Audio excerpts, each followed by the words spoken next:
Actually background లేకుండా మీరు వచ్చారు. అంటే చాలామంది బ్యాక్గ్రౌండ్ లేకుండా వచ్చే వాళ్ళకి చాలా భయపడుతూ ఉంటారు సేఫ్ సైడ్ జాబ్ ఉన్నప్పుడు.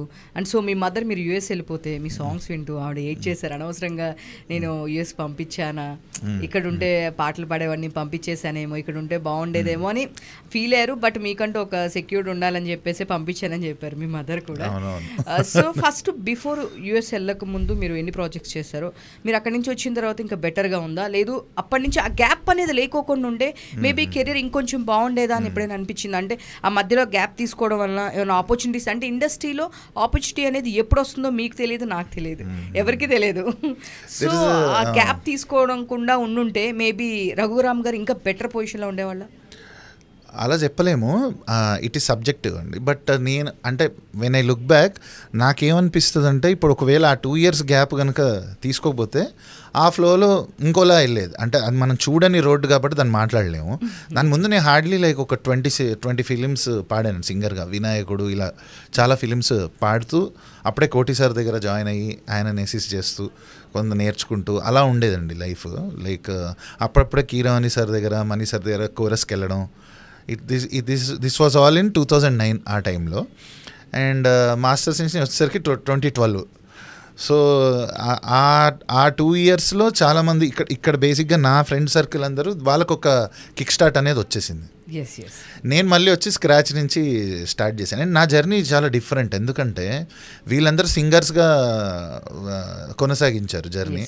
నేను వచ్చి మ్యూజిక్ డైరెక్టర్గా డెమోస్ చేస్తూ స్టార్ట్ చేశాను. సో సింగింగ్ అనేది ఏమైందంటే ఆల్ దిస్ ఇయర్స్ ఒక సర్వైవల్కి హెల్ప్ అయింది. బికాజ్ నాకున్న ఫ్రెండ్స్ సింగర్ సర్కిల్ అవ్వచ్చు, లైక్ మ్యూజిక్ ఇండస్ట్రీలో ఉన్న అందరు ఫ్రెండ్స్ అవ్వచ్చు, దే లైక్ మేము డిఫరెంట్ షోస్లో పాడడం, అలాది ఇదొక చిన్న లైవ్లీహుడ్ లాగా హెల్ప్ అయిందండి నాకు.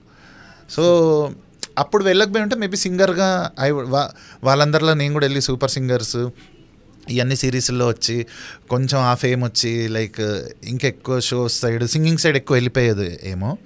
బట్ ఒక కంపోజర్ కానీ రైటర్ కానీ ఎప్పుడైనా ఒక లైఫ్ ఎక్స్పీరియన్సెస్ అనేది వెరీ ఇంపార్టెంట్ అండి. వాళ్ళు ఎంత ఇంటెన్స్గా వాళ్ళ లైఫ్ అవన్నీ వాళ్ళు ఎక్స్పీరియన్స్ చేస్తారో అదే మనకు ఆర్ట్ రిఫ్లెక్ట్ అవుతుంది.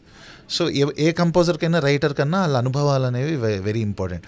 అండ్ ఒక కంపోజర్గా మనకు ట్యూన్ చేసే టాలెంట్ ఇన్బిల్ట్గా ఉన్న చిన్నప్పటి నుంచి, ఒక కంపోజర్గా అది ఫ్లరిష్ అవ్వాలి, ఒక ఆర్ట్ ఫామ్ ఫ్లరిష్ అవ్వాలంటే ఎంతో కొంత లైఫ్ ఎక్స్పీరియన్స్ అనేది important. So maybe if I look at it is positive way that I went to US, అక్కడ మాస్టర్స్ చేసి అక్కడ జాబ్ చేసి, అంటే different you get to see a lot more కదా, అంటే వరల్డ్ని ఇంకొక యాంగిల్లో చూస్తాం.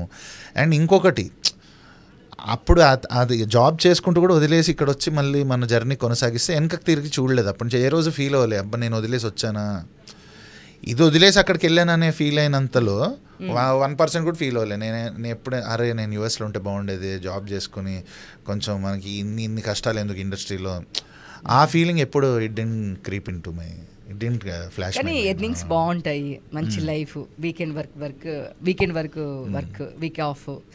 సో నాకు ఎప్పుడు అట్లా అంటే రిచ్ అయిపోవాలి, ఇంత డబ్బులు సంపాదించేసి, నాకు ఎప్పుడు అది మైండ్లో అట్లాంటి ఐడియా ఎప్పుడు రాలేదు. ఎండ్ ఆఫ్ ద డే మనకు కావాల్సిన అంటే ఆ సోల్ సాటిస్ఫాక్షన్ లేనప్పుడు ఎంత డబ్బులు ఉన్నా బియాండ్ అ పాయింట్ ఆ డబ్బులతో చేసుకునేది కూడా ఏం లేదని నా ఫీలింగ్.